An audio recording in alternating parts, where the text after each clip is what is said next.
So, a few weeks ago at Shabbat services, I shared a story about a trip I took with Gabrielle to Northern California. It's tradition in my family, which means that we did it one time and then a second time, and that's how Jewish traditions begin. To take kids after they graduate high school on a trip. So we went to Point Reyes. And having grown up in Northern California, I'd never been to Point Reyes before and loved it. And on one of the many very long car rides, we began talking about Instagram and social media, and Gabs and I were discussing this issue of posting, and she shared all kinds of concerns about her friends and even herself. This idea of people presenting themselves as something or someone completely different than their truest selves online. And we talked about it for a very long time. So I didn't know this, but after we got home, I saw that on Instagram, Gabrielle posted something which was meant to provoke a conversation. She said in her Instagram post, "My online ego isn't me, and neither is yours. What is the meaning of time spent online? Why do we put so much pressure on our online presence? Is what we post at all a reflection of who we are?" And so then she received comments, of course, several of them, and surprisingly, she shared them with her dad. And with her permission, I'm sharing a few here. One commenter said, "I don't know if my Instagram is even me."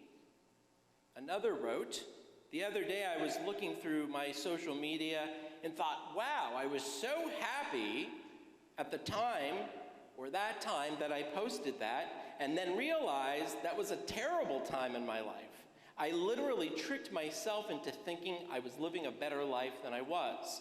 That's crazy. I think social media is a platform of comparison and is extremely damaging." These are 18-year-olds. And another one commented, "Always keep in mind that people's social media lives are never as good as they appear." One example, one study. Instagram, which is owned by Facebook, has been heavily criticized for its distortions of reality. A 2017 survey conducted by the Royal Society for Public Health, that's in the UK, found that 14 to 24-year-olds in the UK ranked Instagram as negatively affecting their sleep and their body image more than any other platforms like Twitter or Facebook even. The researchers also found that Instagram triggered participants' fear of missing out. You know the acronym FOMO, a form of social anxiety rooted in the idea that other people are just having more fun. Most people like to put their best foot forward. They wish for other people to see them as valuable and attractive, so they project a highly edited version of themselves for public consumption. These distortions of reality stem from an unhealthy but common competitive impulse that runs throughout society. Instagram, along with other social media platforms that enable us to share pictures and videos with our posts, is particularly damaging to psyches, especially to those of teens, because users associate those photographs with what's really going on, what's really true. Even a casual user is more likely to share a photograph of their family vacation than, of course, of their child's meltdown at the mall. Self-editing, in a way to demonstrate superiority over others, is ultimately isolating both for the person who posts and for the people who look at those posts. Now, no one can argue that these sites are intrinsically good or intrinsically bad. Many people use social media in moderation. However, this trend of reliance on social media and the addictive structure on which the sites are built, they were built with designers who built the largest casinos in Las Vegas and the most popular gaming machines, after all, for a vast number of people have become nothing short of religious, of spiritual, of a religion. Rabbi Jonathan Sachs argues that centuries from now, anthropologists will look back on our culture and not only be curious about the thousands of self-help books we read, but also on our desire towards self-realization, the focus on self-esteem. Our Facebook posts and Instagram feeds, they will say, try to define that group of people who lived way back when, and that we lived in the age where the religious object of most affection was the selfie, that all-important photograph that simply states, "Look at me." Most of all, they'll look at this wonderful ritual we've created, the selfie, and will read our posts and feeds and query about the thousands of friends. How could they have that many friends? And they'll read our posts and our feeds and say, how could they always look that happy? Perhaps, the rabbi states, they will posit that we worshiped ourselves, the me, the I in our age. While empowering and liberating, it runs counter to the fact that we are social animals and we need other people to form communities. There's no doubt that when we look at Facebook or Instagram posts of others and react by impulsively using words to describe their posts as fake news, narcissistic, self-absorbed, that we are living in a time where our loneliness leads us to fear, and that fear leads us to anger, and that anger leads to the kind of hatred we see tearing our society apart. Judaism places great value, of course, on Tselem Elohim, that we are created in the image of God, as Rabbi Mason Barkin spoke to last night. In this morning's Parsha, however, Nitzavim, we're about to read equally powerful religious teaching, V'charta b'chaim, therefore choose life, make life-affirming choices. To live with integrity and honesty and empathy and compassion is the way to holiness at every possible place and space in which we exist. Yet my fear is that the culture of the selfie, the culture of FOMO that we've created, and I am as guilty as anyone, as I have fallen victim to this as well, that all of this has turned us and these fundamental Jewish ideas that we talk about of our existence into an existence that is not based in anything real. No real relationships, no truth in how we present ourselves to the world through these platforms. And therefore, that is very un-Jewish. What we thought was created for social networking and engagement and connection has become the source of what is now called the loneliest and most isolated generation of teenagers and young adults in the history of the world. Ironic. These platforms, which were meant to become networks of sharing and bring us closer, have made us feel all alone.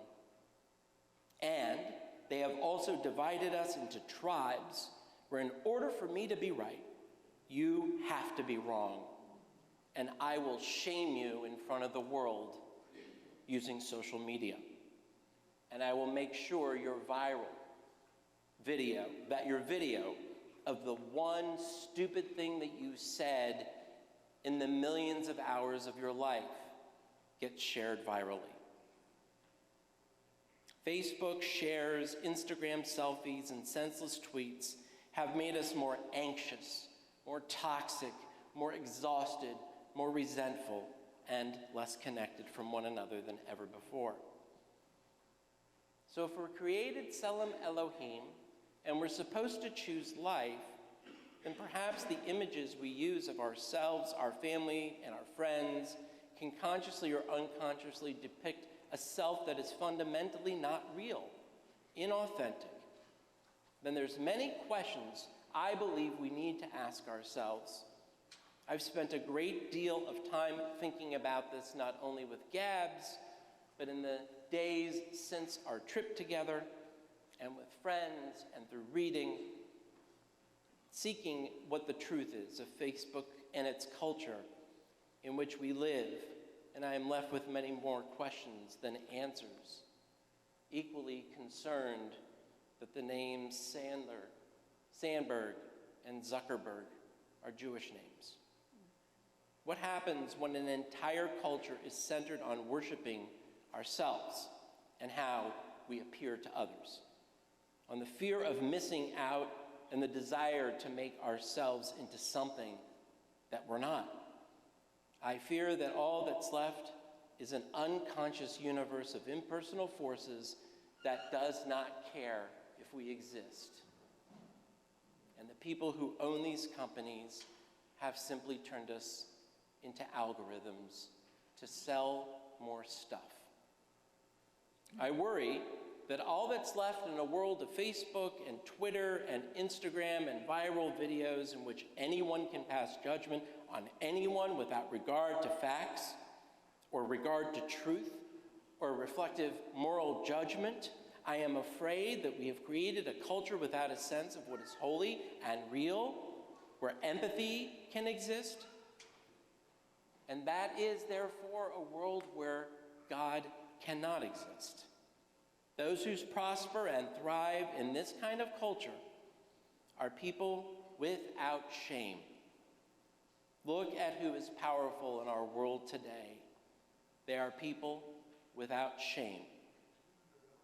The people who profit from our loneliness, who violate privacy and manipulate our self-awareness in order to profit for themselves and shame others constantly while making a buck, have dangerous intentions. Those are the only people who survive in this virtual world we have created. On this Day of Atonement, I want to invite you to think about whether or not we can truly be masters of our own souls online. Again, these are not intrinsically good or bad platforms, and only we control our destinies. I hope we can engage in reflecting on the very productive meaning, profound meaning, of the line from our Al-Khait, the sin of knowing and not knowing. Forget the public persona of perfection that people post on their social media as their defense against an unforgiving world where they feel like they don't matter. Know that in the inner reaches of our souls, we are commanded to be honest with ourselves. We know that God forgives, and in that forgiveness, God gives us strength to heal what we have harmed, to mend what we have broken, and to become the kind of people, the kind of person God wants us to be. Just in case you were wondering, I know as Jewish tradition teaches, we cannot change the world unless we change ourselves. Remember, at first, that old saying from the Jewish Musar tradition, the Jewish values tradition. Remember that line about how I tried to change the world and I failed. I tried to change my community and then I failed. I tried to change my family, but finally, the rabbi teaches, I tried to change myself and I changed the world. So if we want to change the world, we must start with the part of our world that's you. That's us. And know that within doing it, that we can have an impact on the world around us. Over the past few weeks, I have deleted all of my social media. Every account except for one, because I can't figure out how to do it. And I'll tell you, it takes a lot longer to delete a social media account. I even had to go to YouTube to watch a video on how to do it. I am no longer on Facebook. I am no longer on Instagram or Twitter or LinkedIn. My conversations with Gabs pushed me over the virtual edge, and I came to the conclusion that it is healthiest for me and best for me to remove myself from the virtual world, because I cannot live with a virtual existence. I want to live with a real one. That sounds judgmental, and your rabbi is allowed once a year to be morally judgmental, but I place no judgment on those who use it for the right reasons.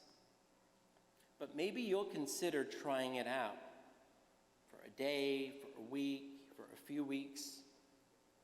Let's together see what happens if little by little we remove our virtual lives and come back to the world as it exists. On this Yom Kippur, let us take time to consider ourselves, the essences of our souls. May we turn this time of I into a time of us. May we find the places, the times, and relationships that bring out our truest selves in person, face to face, so that like on this day, we can sit in a room, sing with one voice, to worship, to celebrate, to be vulnerable, and to share our hearts together. May we return again to our best selves, our truest essences. For after all, we have been created in the image of God. What could be more real than that? Good night.